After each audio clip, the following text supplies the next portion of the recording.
She arrived with a smile and a lens. She said she was here to tell Africa's story, to amplify forgotten voices, to uncover truth. But what no one realized was that the truth she was chasing wasn't for the world. It was for a file. She wasn't filming a documentary. She was mapping vulnerabilities. Her name was Isabelle Laurent. Light-skinned, sharp-featured, and fluent in French. She landed at Ouagadougou International Airport just after noon, with a tourist visa and a press badge clipped neatly to her blouse. The badge read Freelance, Europe Vision Media. She wore hiking boots that looked barely worn and carried a camera bag strapped across her shoulder. At customs, she smiled warmly and declared herself a journalist working on a story about African resilience in the face of global injustice. She mentioned President Ibrahim Traoré by name, praising his courage. "It's not every day that you see an African leader who says no to colonial shadows," she said with a soft smile. Her French was local enough to feel familiar, but polished enough to pass for educated elite. People trusted her, and why wouldn't they? She was polite to guards. She handed out notebooks to school children. She paid vendors fairly in local markets. She photographed goats and sunsets, laughed at tea stalls, and complimented elderly women on their dresses. She visited churches, mosques, and community centers. She said she wanted to know the people, but her camera pointed in strange directions. Over the next 2 weeks, Isabelle went where most journalists didn't bother to go. She filmed in border towns. She wandered near industrial train routes. She asked local guards offhand questions about truck schedules and how often patrols changed shifts. When one young soldier joked, "You're more curious than a colonel," she chuckled and replied, "That's what good journalists do, dig deep." At night, she stayed at a modest guest house on the outskirts of the city.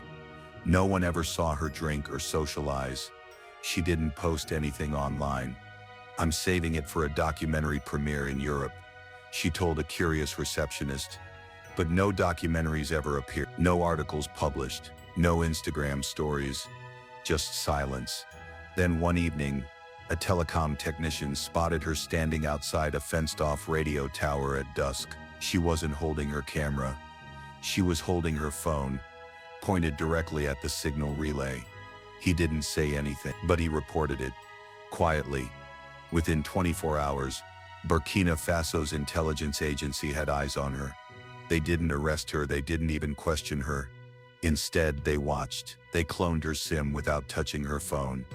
They tracked her calls. Most went to Côte d'Ivoire, Senegal, and Geneva. They mirrored her encrypted emails and began cataloging the footage she stored on cloud backups. What they found wasn't journalism. It was surveillance.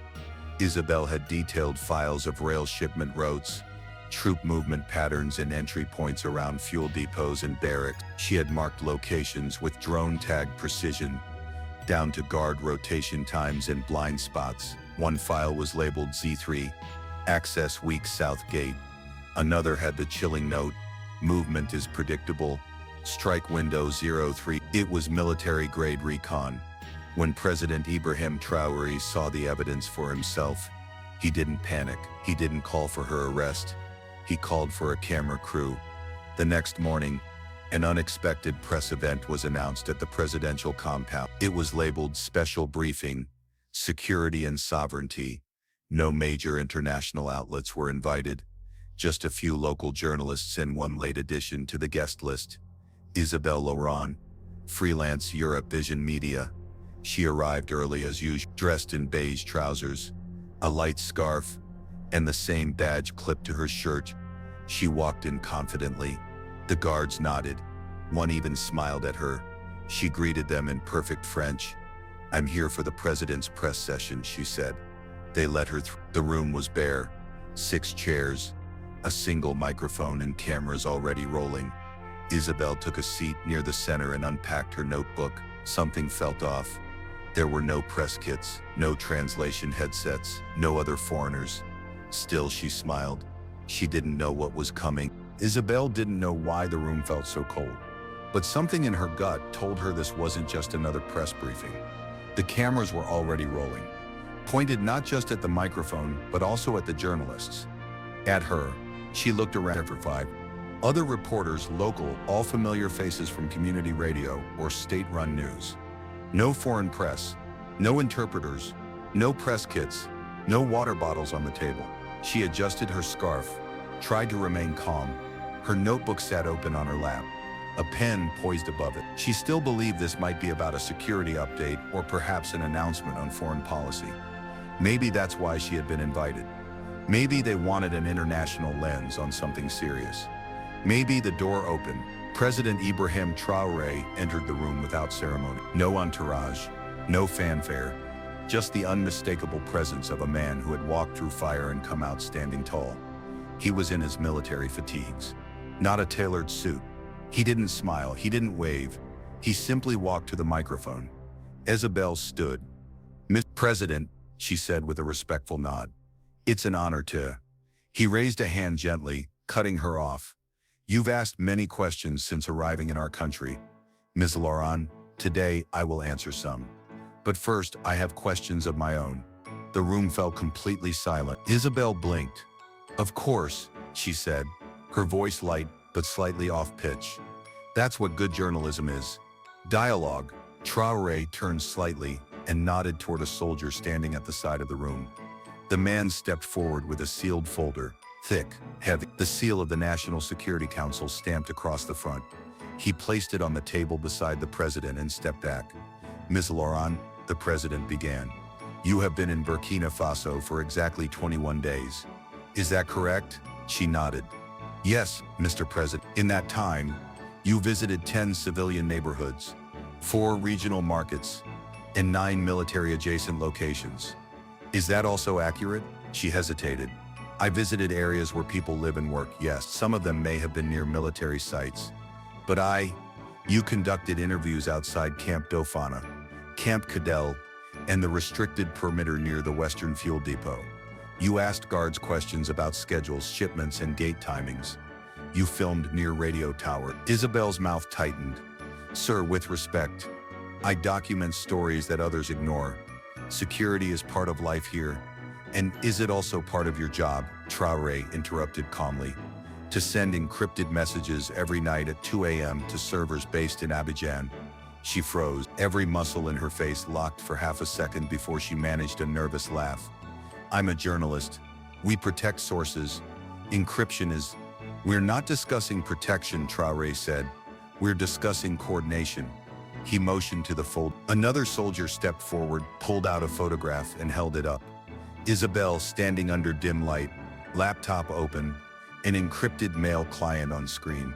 Another image, Isabel crouched near a restricted military tower with her phone raised. A third, a screenshot of her email exchange with a man listed by Burkina's intelligence as a known French intelligence contractor, operating under diplomatic cover in West Africa. The blood drained from Isabel's face. Traoré stepped closer, not aggressive, not angry, just deliberate. "Do you deny sending these messages?" She swallowed. I was gathering information. That's what journalists do. We ask hard questions, go places others don't." "And when you labeled a file blind spot perimeter Z3, entry easiest between 0300 and 0345, what were you documenting, Ms. Laurent?" The room was still. Not a camera flickered. Not a journalist blinked. Isabel opened her mouth, but no words came out. "This is not an accusation without proof." Traoré continued. "This is not a guess. This is an exposure. Today, in front of our people, you will answer." She stared at him. This is a mistake." "No," he said quietly. "This is what clarity looks like." Another file was shown. This time a full-color satellite image marked with digital pins. Oil storage depots, rail intersections, security gaps. One pin read, "Route weak, bridge unsecured." "Tell us," Traoré said gently. "When you came here with your camera, was it to understand our people or to map out how to break us?" Isabel gripped her pen like it was a weapon, but it couldn't protect her. Not from this. Not from the calm storm standing across from her. She had come thinking she was in control. She had underestimated the soil beneath her feet. Now the soil was speaking, and it had questioned. Isabel's fingers trembled as she set her pen down. The air in the room was thick, not with tension but with revelation. This wasn't just a confrontation. It was a stage, and she was no longer the one behind the camera. She was inside the frame, and the world was watching. President Ibrahim Traoré didn't pace. He didn't shout. He stood still, steady as a mountain. "Let us continue," he said. A soldier walked to the center of the room, carrying a slim black laptop. It was hers. Isabel's eyes widened. She hadn't even noticed it was missing. "Last night," Traoré said, "you left your device charging in your guest house's dining area. Our team accessed it briefly. We did not alter anything. We merely opened a window to the truth." The screen turned on. The projector behind the president flickered to life. A file folder appeared. Z3 datasets. Inside were labeled videos, maps, audio logs. Some clips were recorded through a lens. Others were silent drone shots, taken from above, tracking convoy routes, troop deployments, and security patterns. One file played automatically. It was a recorded voice memo. Targets remained consistent. Convoy passes by checkpoint Delta. Every third night. Limited surveillance between 0300. Recommend further assessment for possible infiltration routes. Isabel's face flushed with disbelief. She hadn't meant for these files to surface. They were organized, time-stamped, and worse, cross-referenced. This wasn't just note-taking. It was operational. "We found this file labeled for review," Traoré said calmly. "Côte d'Ivoire clean team."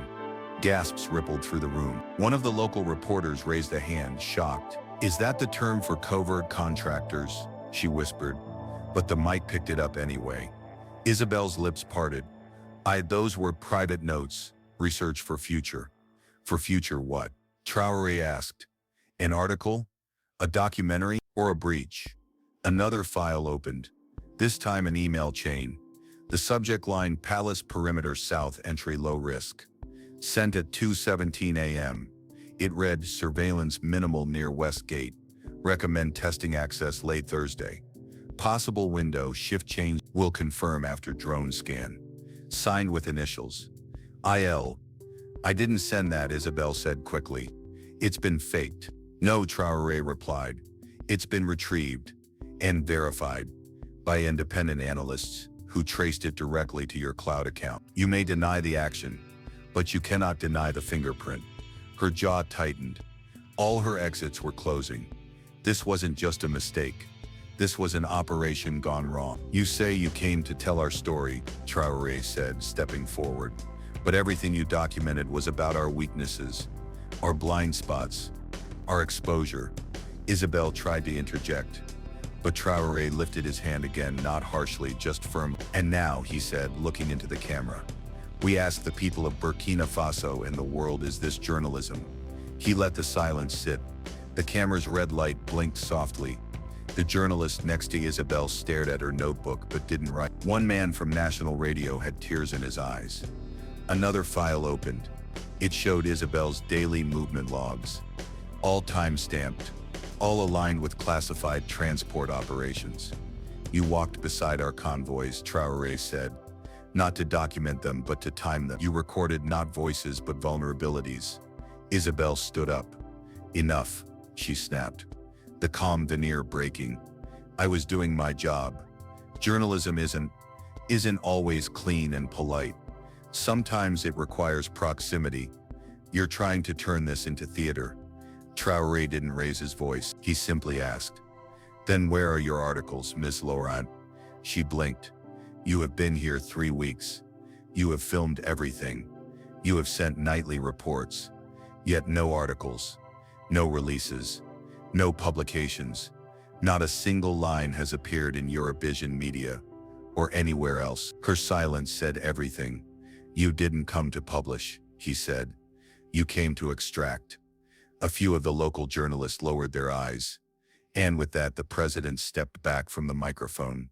"Escort her," he said quietly.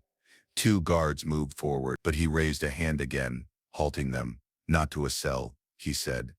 "To the archives room. She will now watch what it means to truly tell a story. With truth, with courage, with the consent of the people." He turned back to her. Then she can decide if she still wants to call herself a journalist. Isabel said nothing as the guards approached. She picked up her bag, trembling. This wasn't an arrest. It was worse. It was exposure. The door closed behind her with a gentle but unmistakable click. Isabel sat alone in the presidential archives room. It was a plain space, just stone walls, a desk, and a screen. No guards, no handcuffs, no shouting. Just silence and the subtle weight of shame pressing on her chest. A screen in front of her lit up. It began playing a documentary produced by local Burkina Faso journalists. It wasn't flashy. It wasn't scripted. It showed farmers in dry fields planting despite drought, children learning under broken rooftops, nurses improvising with almost nothing, soldiers protecting roads while receiving barely enough to eat. It showed a nation not broken, but persevering. Then came the interviews. A grandmother in Kaya speaking about how she hadn't left her village in 30 years. A mechanic in Bobo Dioulasso teaching teens for free. A teacher spending his salary to buy chalk. A group of women building a well by hand because no one else would. The screen faded to black. Then the voice of President Traore came through, recorded but raw. They don't fear our weapons. They fear our awakening. They fear when Africans start telling their own story. Isabel stared at the screen, unmoving. She had spent her life behind cameras, crafting narratives, choosing what to reveal and what to hide. She'd walked into villages and markets thinking she saw everything. But now, for the first time, she realized how little she understood. She wasn't the storyteller anymore. She was the one being told. Then the door opened again. This time, it was Traore himself. He entered alone, carrying nothing but a small note. He walked slowly, his boots quiet on the concrete. Isabel stood instinctively, unsure if she was expected to speak. "You've watched it?" he asked. She nodded. "I made that documentary with a team of 3, he said. 1 camera, 1 mic, and people who trusted us." Isabel's voice was quiet. "It's beautiful. It's real," he replied. "That's the difference." She didn't respond. "I didn't bring you here to humiliate you," he continued. "I brought you here to show you what you missed. You were trained to see weakness in dirt roads, chaos in unarmed guards, and fragility in unspoken pride. But what you didn't see was strength in silence, dignity in struggle. We are not your assignment, Miss Laurent. We are a nation." She looked down, ashamed. "I never meant to betray," he said, finishing for her. "Perhaps not at first, but your lens was never clean. Your eye was never neutral. You came to study us like a specimen, not a story." Her throat tightened. "Why are you telling me this?" "Because I've already won," he said softly, "and I don't need to jail you to prove it." She stared at him, confused. Traore took a deep breath. "Your emails, your files, they've already been seen. The world knows what you came to do. But more importantly, they saw how we responded, with calm, with evidence, with truth." He handed her the notebook. It was hers, the same one she had used for 3 weeks in Burkina Faso. Notes, sketches, some questions scribbled in shorthand. "Keep it," he said, "so you remember what happens when you come looking for cracks and find unshakable ground instead." He turned to leave, but just before stepping out, he paused. "One more thing," he said, without turning around. "You may still write about Burkina Faso if you wish, but this time write about what you saw after the mirror turned." And then he walked out. Isabel remained frozen in place, clutching the notebook, unsure whether she had just been spared or rewritten. By dusk, the press room was empty. The lights dimmed, the chairs stacked, and the podium cleared. But across the continent, the moment lived on. The video of Isabel Laurent's exposure had hit the internet before the press room door had even closed. It began with just 40 seconds. President Ibrahim Traoré standing in uniform, speaking into the camera with calm precision. His voice was steady, his words unforgettable. "She came for stories, but now she is the story." The clip went viral within hours. Across West Africa, on TikTok, WhatsApp, and Telegram, viewers reshared the confrontation with captions like "Africa is awake," He didn't yell, but he crushed her, and this is how you protect your country. In Ghana, students painted a mural of Traore on a university wall with the words, "Our silence was not blindness." In Nigeria, an FM station aired the audio on loop. Traore's calm voice, Isabel's silence. The sound of truth settling in the room. In Mali, a group of young women recreated the moment as street theater, drawing a crowd of hundreds. In their version, the spy was faceless, nameless, symbolizing the long history of manipulation behind pretty words and expensive cameras. But it wasn't just Africa watching. In Paris, France's Ministry of Foreign Affairs released a cautious statement: "We are monitoring the situation and expect our citizens to be treated with due process." They didn't mention the evidence. They didn't deny the data. They didn't even name Isabel Laurent, because they could. Back in Burkina Faso, the streets were alive with conversation. In marketplaces, women played the clip on their phones between transactions.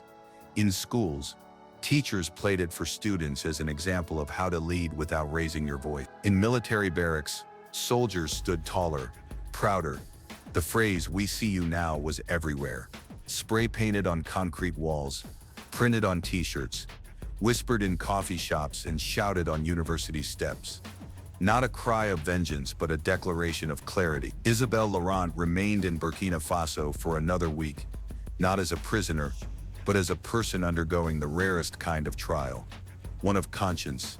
She was not placed in a cell, no cuffs, no headlines about deportation. She was placed in contact. She spent the days meeting the very people she once documented with clinical detachment.